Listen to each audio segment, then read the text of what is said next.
Okay ma, continuation process of derivation of radioactive decay law. So according to radioactive decay law, the rate at which the number of particles present in the radioactive sample is directly proportional to the number of particles present at that time, that is dN by dt is directly proportional to n. So if you remove the proportionality constant, you will get dN by dt is equals to lambda into n. Lambda is a proportionality constant and with a negative sign. So I will tell you what is negative sign indicates. Okay, so here lambda means what, nana? Proportionality constant or decay constant or disintegration constant, you can say. Okay, see here, lambda is a proportionality constant or decay constant or disintegration constant, whatever it may be, both the three, all the three are correct. So see here, dN by dt is equals to minus lambda into n. So here negative sign indicates what, Anand? Here the negative sign indicates that as the time is increased, the number of particles are decreased in the radioactive sample. As the time t, at time t is equals 0, the total atoms or particles inside of the radioactive sample are like this. At a time t, after certain period of time, the radioactive sample decay. Okay, decay means by emptying some particles, the radioactive sample can get the stability.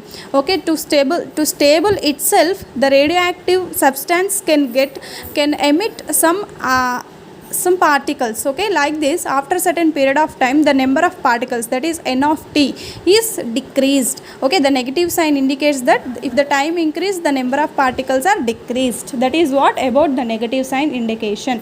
Okay, in this case okay, so here if this container consisting of large number of radioactive samples, okay, if this container consisting of large quantity of such radioactive sample, then the decay rate is very higher. Okay, if this container consisting of small quantity of radioactive sample, then the decay rate is very lower. The quantity is high, the decay rate is high. The quantity is low, the decay rate is also low. So now using this experimental observation, we can derive the radioactive decay law. Okay, this is the radioactive decay law. Using this experimental observation, we can derive. So in this case, what will happen? dN by dt is equals to minus lambda into n. So now take variable separation, apply variable separable method, that is take all the n's one side and take all the t's another side. dN by n is equals to minus lambda into dt. Now integrate on both sides. Okay, integrate it on both sides. What will happen if you integrate on both sides? dN by n will give you log n. Okay, and next, what is the time here? At a time t is equals to 0, initial time t is equals to 0 to final time t is equals to small t. Okay, so now here 1 by n integration is what, nana? Log n base a is equals to minus lambda is a constant, integration of 1 is t, so 0 to t. Okay, so here already I told you. Okay, now applying the limits here, minus lambda into upper limit minus lower limit. Okay, so here there is a constant some plus c. Okay, after the integration there is a some constant plus c. Here minus lambda t plus c. The equation is log n base e minus lambda t plus c.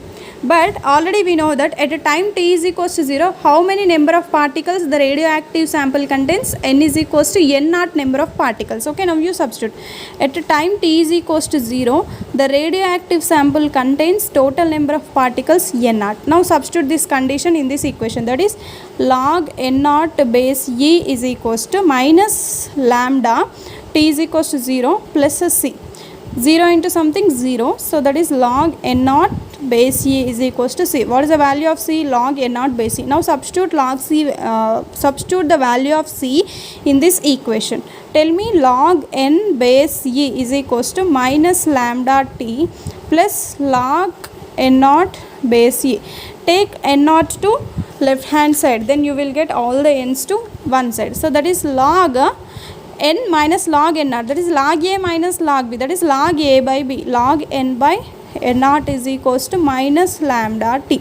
take log to right hand side, that is n is equals to n by n naught is equals to e to the power of minus lambda t. So that is n is equals to n naught into e to the power of minus lambda t. This is what final equation of radioactive decay law. N is equals to n naught into e to the power of minus lambda t. Okay, in this case what will happen, as the number of particles are decreased with the time, as time is increased then the number of particles are decreased. Okay, so for example, if I plot a graph between the number of particles at the time t, what will happen? So here I am plotting the graph. Okay, see, on y-axis there is a time t. So at a time t is equals to 0, the total number of particles are n naught. At time t is equals to 0, the total number of particles are n naught. So as the time is increasing, what happened to the value of the total number of particles? The time is decreased exponentially. Here the exponential term is there, no? There is the exponential decrease of graph we can observe. Okay, so this is what about, here we can get the slope of this value. Okay, so this is what about the radioactive decay law. Okay, here the radioactive sample contains n naught number of particles at a time t is equals to 0, isn't it? At time t is equals to 0, the radioactive sample contains n naught number of particles, and the number of particles decreases as time is increases exponentially. As the time is increases exponentially, the curve is decreases. Okay, so this is what the plots between the number of particles and time t. Now coming to the next point. Okay, we will discuss in the next video. Thank you.